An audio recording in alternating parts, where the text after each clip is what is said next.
All right, here's the story. I started doing stand-up comedy when I was 14. I'll never forget the first time I was on stage. The guy that introduced me was a guy named J.T. Newton.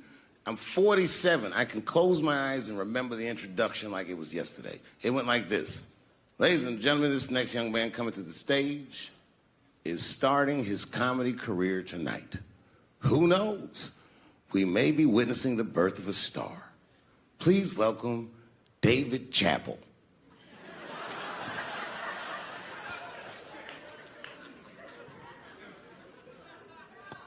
From the first time that I ever held a microphone, I was sure this was it. I knew I was home. I knew I had found my thing. And my God, man, I was a child. I got good. Matter of fact, I was good from the moment I started. And I'm not saying this to be a braggart. I'm telling you the truth. These old niggas was in awe of me. How was this little boy so poised? They used to say. I was. I mean, I got better, but it started out good. About a year into it, when I was 15 years old, I had written a joke during the AIDS epidemic about having a Goodyear condom. Something, I don't even remember the joke. Something about an industrial strength condom by Goodyear. I just remember all the comedians really liked that joke. And there was an older comedian. And he came to me one night after the show, after he saw the joke, and he said, listen, I got an audition at another comedy club, and I was wondering, do you mind if I do that joke? I just want to borrow it. Now, I'm a kid. I don't know any better. I'm like, borrow it? Well, I guess, sure, if it'll help your career. I let him do the joke. And then weeks later, I was waiting to go on in a comedy club, and he went on before me, and he did the joke. And after the show, I pulled him aside, and I said, hey, man, I don't mind you borrowing my jokes, but you got to give them back. He said, oh, I forgot to ask you. He goes, let me buy that joke from you for $50. And I said, man, I'd do it, but I'm just starting out. I need all the material I can get. The idea being that the more material I can accumulate, the faster I'll be able to make money for my work. I said, I can't do it. I want my joke back. I'll never forget this. Remember, I was a 15-year-old child. This guy was a grown-ass man. He stood up over me so I could see how big he was. And he said to me, really? I can just take it. And he did. I got scared because I was a child. But I never forgot that. I never forgot that. I was 15 years old. I'm 47 now. I think about this guy all the time. When I look at my own kids and I see how young and innocent they are, I can't believe someone did that to me. And I don't think about it every day because that was the worst thing that happened to me. I think about it every day because that was the first time that someone ever did that to me. But in my career, it has happened many, many times since, where someone would intimidate me or scare me and take something that I believe was mine. I'll tell you another story. Now I'm 18 years old. I'm living in New York City, and I just finished my first road tour, which was a very difficult tour. I'll spare you the details. Now I'm back in New York, but my rent is paid, thank God.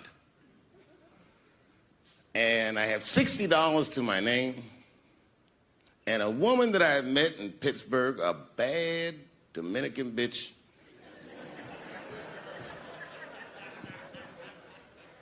was coming to New York. She was going to spend the weekend with me. I couldn't wait for her to get there. She was coming that evening. But remember, I only had $60 for a whole weekend to entertain a bad bitch.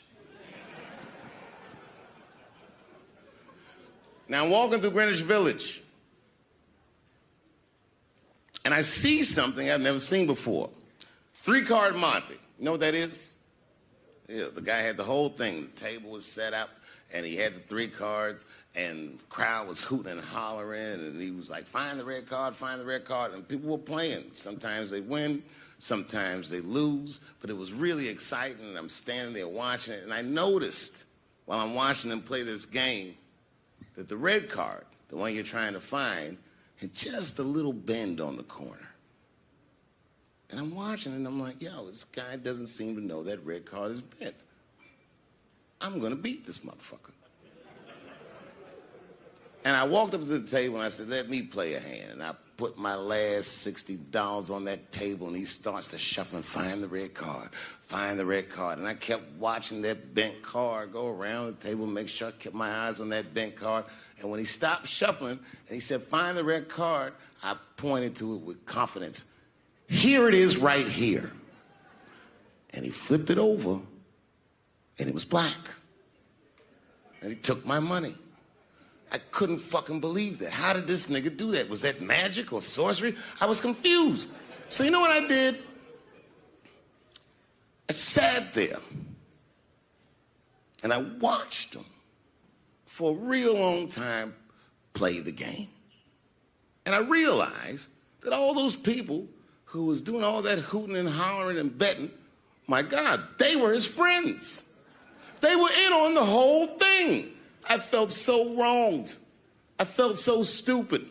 And then the next sucker came up to the table and was about to put his money down. And I said, fuck that, man. Don't put your money there. All these niggas is in on it. It's a trick. And when I said that, the guy that was dealing, and this motherfucker was huge, snatched me up by my collar. Feel how strong he was when he grabbed me. I was a skinny little guy. And he was gonna maul me. And the only reason he didn't, I'm sure, is because he saw the fear in my face. And that fear, he looked at me. I saw his eyes go from hard to soft. He softened.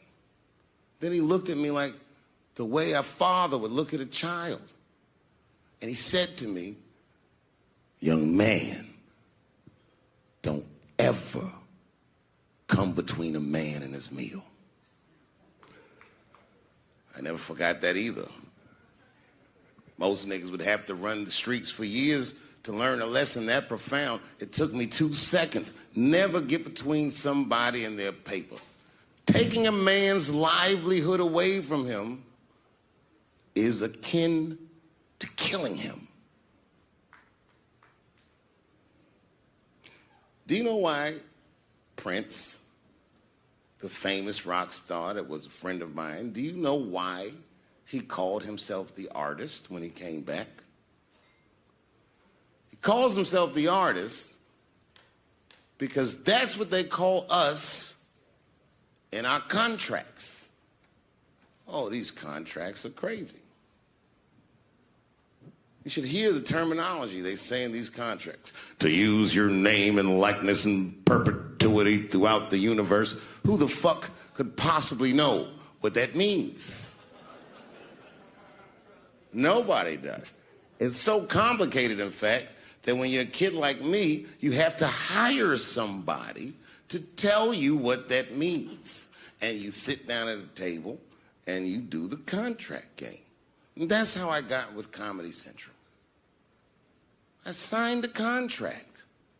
But I signed the contract the way that a 28-year-old expectant father that was broke signs a contract. I was desperate. I needed a way out. And it wasn't good money and it wasn't good circumstances. But what else am I going to do, I said. And all these white people sitting at that table told me, trust us, Dave, it's a good contract. And I looked around the table and they all seemed to agree it was a good contract. But what if it was like that game of 3-Card Monte? What if they were all friends and I didn't know it? And the bag of money was Iceberg's money in the first place. What was I talking about? What was I trying to tell you? Last week, 2 weeks ago, whenever it was, I called Lauren Michaels And I tell them, okay, I'll do it. I'll do Saturday Night Live on election night. And the day I made that phone call, the day I committed to it, it gets announced that Netflix is streaming Chappelle's show. Not just Netflix.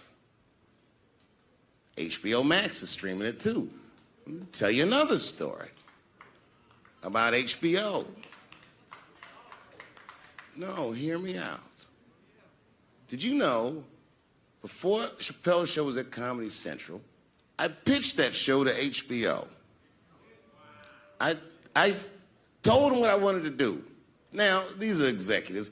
All they have to do is say, yeah, we'll take it, or no, thank you, we won't. But they didn't say either of those things. They went too far. They said, literally, what do we need you for? That's what they told me, as they kicked me out of the office. What do we need you for? And here we are, all these years later, and they're streaming the very show that I was pitching to them. So I'm asking them, what do you need me for?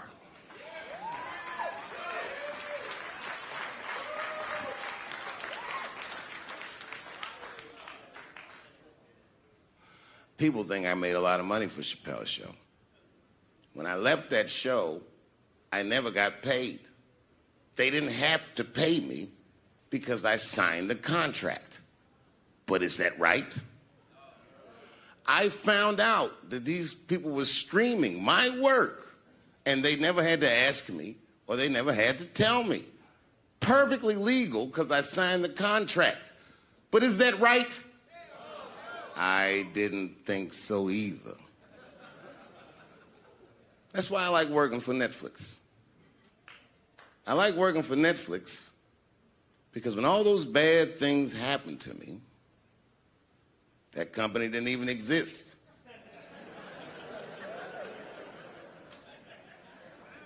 And when I found out they were streaming Chappelle's show, I was furious. How could they not know? So you know what I did? I called them and I told them that this makes me feel bad. And do you want to know what they did? They agreed that they would take it off their platform just so I could feel better.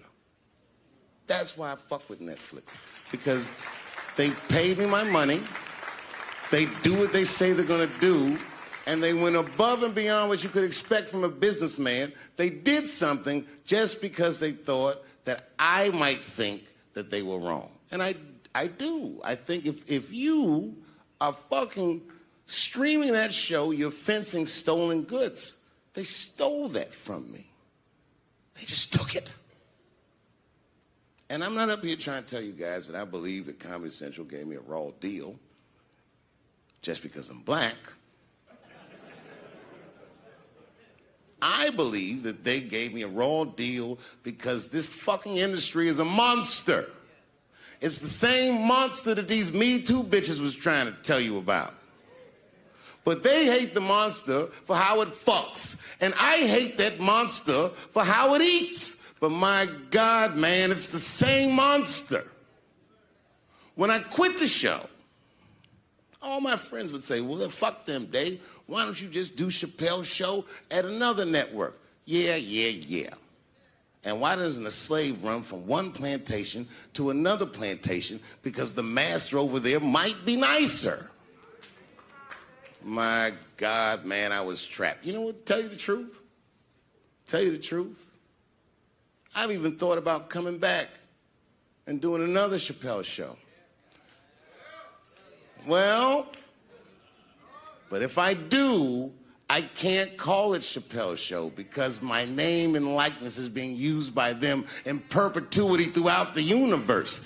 It's in the contract.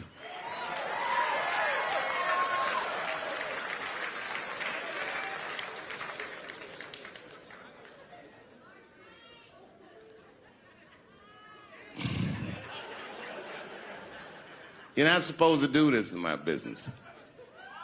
I'm up here doing something that nobody else in this business has the balls to do. I'm telling you something that you need to know. I'm trying to explain to you what you're seeing. You don't understand what you're seeing. I am publicly flogging a network. And I know that this network niggas, they watching me and they saying, why are you doing this so publicly? Doesn't feel good to be flogged publicly.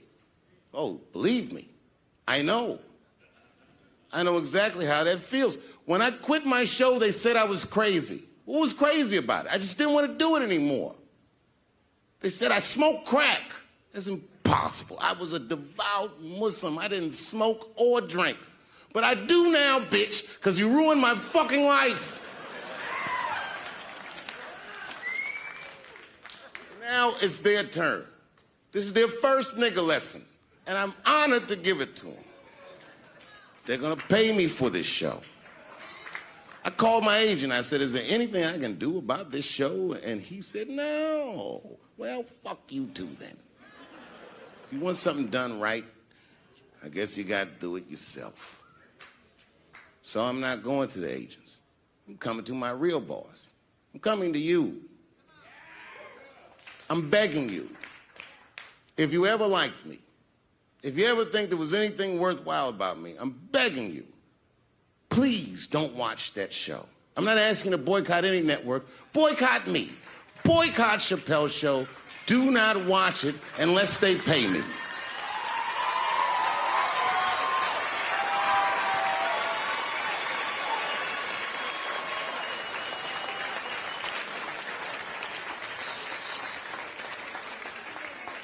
If you're a shareholder at Viacom, then I'm talking to you. Because all that shit that they do to us, well, they do everything for their shareholders. That's what they told me. So if you're a shareholder in that company, tell them it's wrong. And if you don't believe that it's wrong, then fuck you too. You should know what's in the hot dogs you eat.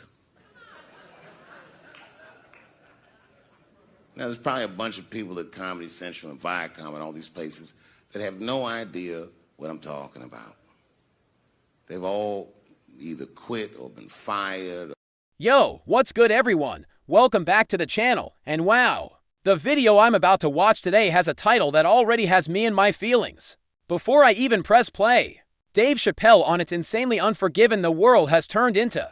Just reading that out loud gives me chills because it's touching on something so relevant, so timely, and sulfur monoxide necessary to talk about. We're living in an era where one mistake can end careers, where old tweets can destroy reputations, where there's seemingly no path back from public shame. We're living in a time where forgiveness feels like a relic from another age, where grace is seen as weakness, where redemption seems impossible. And if Dave Chappelle is addressing this, you know it's going to be profound, uncomfortable, and necessary. Let me set this up properly, because I have a feeling this is going to be heavy. I've got my water, my coffee, my notebook, and I've mentally prepared myself for what might be one of the most important conversations about modern culture that I'll hear this year. This isn't going to be just comedy. This is going to be social commentary, philosophy, and truth-telling all wrapped together. My phone is off. My door is closed. I am 100% focused. Let's get into this. Starts video okay. From the very first frame, I can tell Dave's energy is different. He walks out on stage and the audience gives him the usual standing ovation. But there's something in his face, a weariness, maybe a frustration.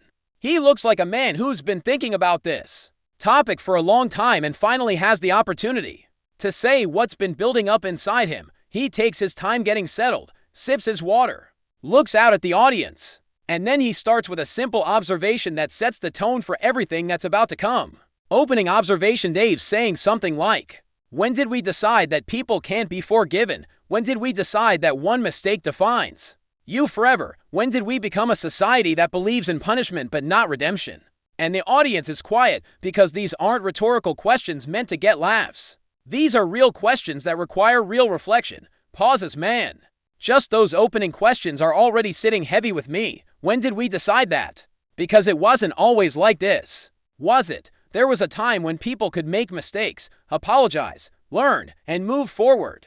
There was a time when "I'm sorry" actually meant something and could lead to reconciliation, rather than just being the first step in a multi-stage cancellation process. Continues watching. Now Dave's getting into specifics, and he's talking about cancel culture, but he's not approaching it the way most people do. He's not just defending himself or complaining about being a victim. He's doing something more interesting. He's analyzing the psychology of it. He's saying we've created a culture where people are so desperate to feel morally superior that they're constantly looking for someone to condemn. It's not even about justice anymore. It's about the feeling of being on the right side, of being righteous, of being better than someone else. We don't cancel people because we want them to change. We cancel them because it makes us feel powerful. It makes us feel like we have control. It makes us feel like we're doing something meaningful when we might not be doing anything meaningful in our actual lives. Deep breath. Wow.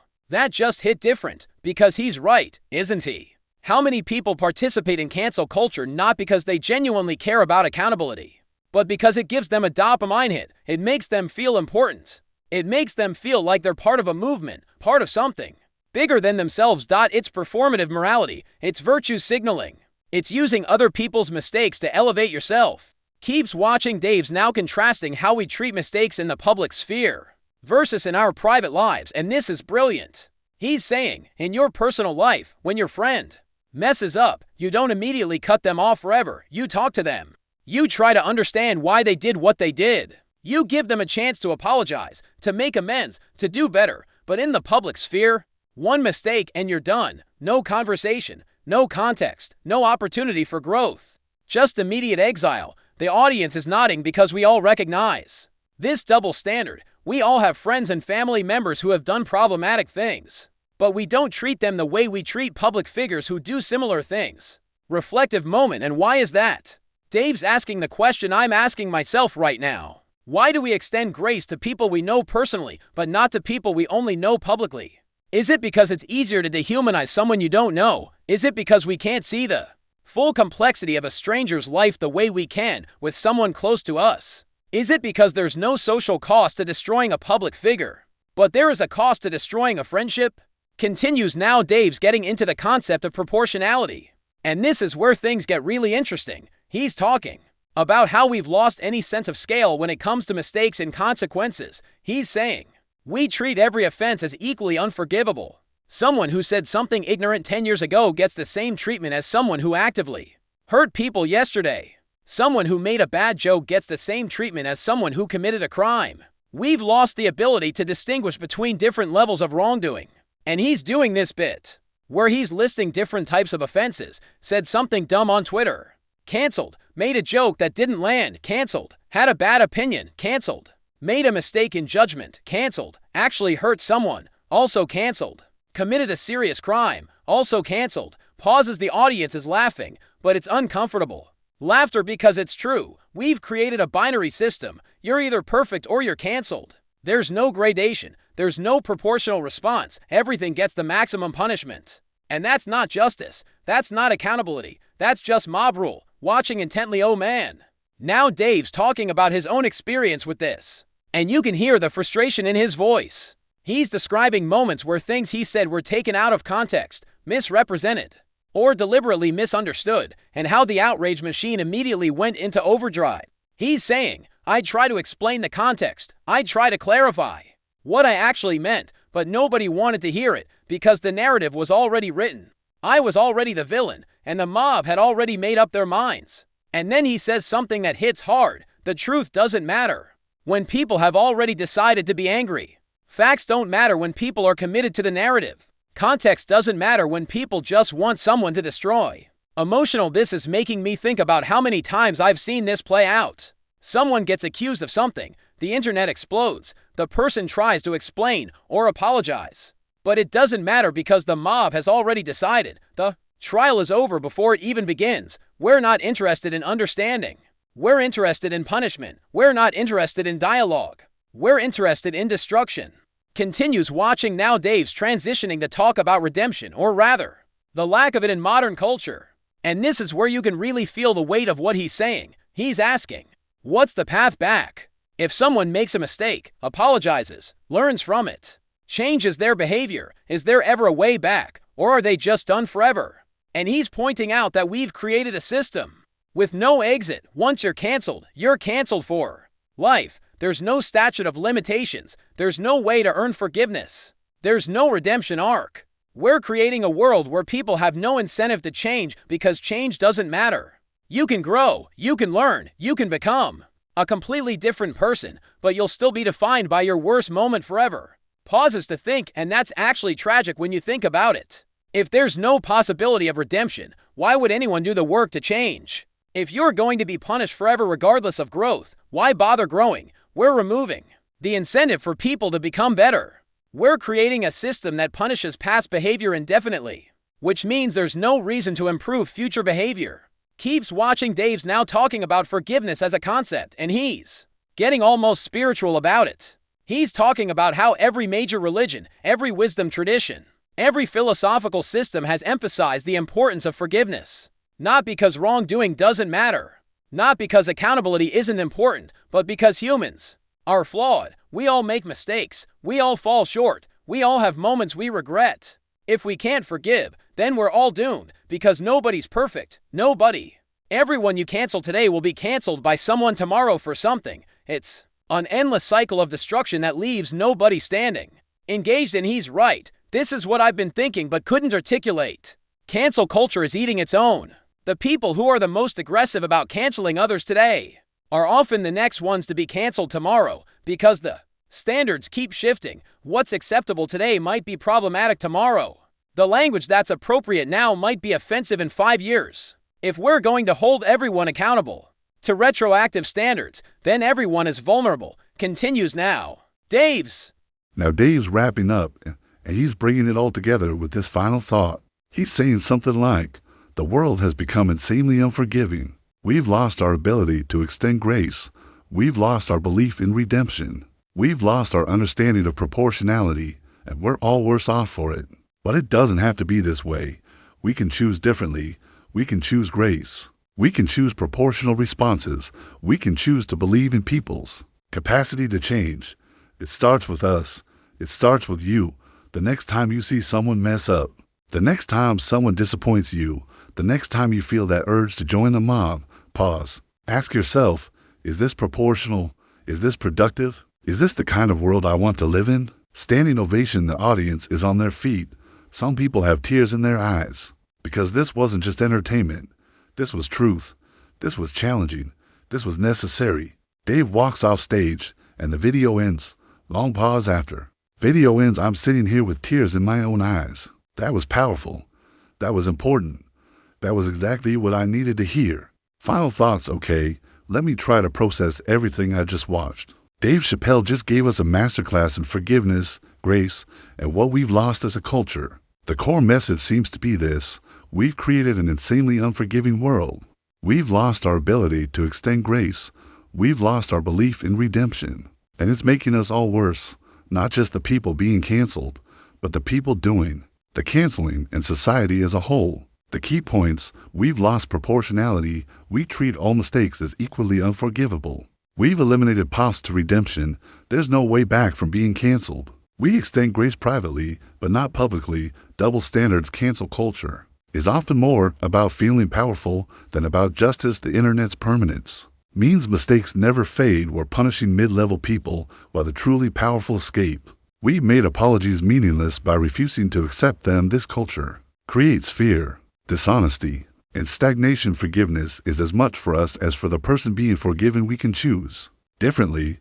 This is an inevitable personal reflection. Watching this video, I have to confront some uncomfortable truths about myself. I've participated in cancel culture, maybe not in major ways, but in small ways. I've shared outraged content. I've piled on when someone was being dragged. I've enjoyed feeling morally superior to someone who messed up. And I've been unforgiving in my personal life too. I've held grudges. I've written people off for mistakes. I've refused to accept apologies because I wanted them to suffer more. That's not who I want to be. That's not the kind of world I want to create. Commitment to change. So here's what I'm committing to. Starting today, 1. I will practice proportionality. When someone messes up, I'll ask myself, does the punishment fit the crime, or am I being excessive? 2. I will believe in redemption. When someone apologizes and demonstrates growth, I'll acknowledge it. I'll give them credit for changing. 3. I will extend the same grace publicly that I extend privately. I'll treat strangers with the same forgiveness I extend to friends. 4.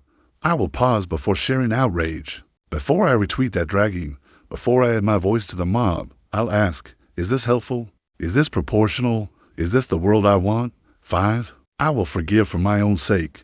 When I'm holding on to anger, I'll remember that it's poisoning me more than anyone else. To the audience, now I want to hear from you, but I want to ask some specific questions. Have you ever been on the receiving end of disproportionate anger for a mistake? How did it feel? Have you ever participated in cancel culture? Looking back, do you feel good about it? Is there someone you need to forgive, not for their sake, but for yours? What would need to change for you to believe in redemption again? How can we create a more forgiving culture while still maintaining accountability? Let's have a real conversation. In the comments, not a debate, not a fight, a conversation. Let's practice the grace and nuance that Dave is calling for. Challenge, and here's my challenge to everyone watching. This week, extend grace to someone who doesn't fully deserve it. Maybe it's forgiving someone who hurt you. Maybe it's accepting an apology you've been withholding acceptance from. Maybe it's giving someone the benefit of the doubt instead of assuming the worst. Do it and see how it feels. See if it changes anything for you. See if it makes the world even slightly better. And then come back and tell us about it in the comments. Let's share our experiences. Let's learn from each other. Let's build a community of people who believe in grace and redemption. Gratitude. I want to thank Dave Chappelle for having the courage to say what needs to be said. In a culture that's so unforgiving, it takes bravery to advocate for grace. It takes courage to push back against mob mentality. It takes strength to ask people to be better. Dave could have just done jokes. He could have played it safe. He could have given us what we expected. But instead, he gave us what we needed. And that's the mark of a true artist and a true leader. Final message: if this video resonated with you, please hit that like button. Let it be your statement that you believe in grace, you believe in redemption, you believe in forgiveness. If you want more content that challenges us to be better humans, subscribe to the channel. We're building a community here of people who are committed to growth, to nuance, to making the world more forgiving. And share this with someone who needs to hear it. Maybe someone who's been canceled unfairly. Maybe someone who's struggling with forgiveness. Maybe someone who's forgotten that redemption is possible. Closing thoughts: the world has become insanely unforgiving. Dave's right about that. But it doesn't have to stay that way. We can change it, one act of grace at a time, one moment of forgiveness at a time, one choice to believe in redemption at a time. It starts with us. It starts with you. It starts with me. It starts now. So let's be the change. Let's be the people who believe in second chances. Let's be the people who extend grace. Let's be the people who remember that we're all flawed humans trying to figure this out. Let's create a more forgiving world. Together. Sign off all right. Y'all, that's it for today. I'm going to sit with this for a while. I'm going to think about the grudges I'm holding. I'm going to think about the grace I've withheld. I'm going to think about what kind of world I want to live in. And I encourage you to do the same. Thank you for being here. Thank you for engaging. Thank you for being open to this message. Until next time, choose grace, choose forgiveness, choose redemption, choose hope, peace, love, and unearned grace. Always, there's your very long commentary. I've created an original, comprehensive reaction exploring themes of forgiveness, cancel culture, grace, redemption, and the unforgiving nature of modern society.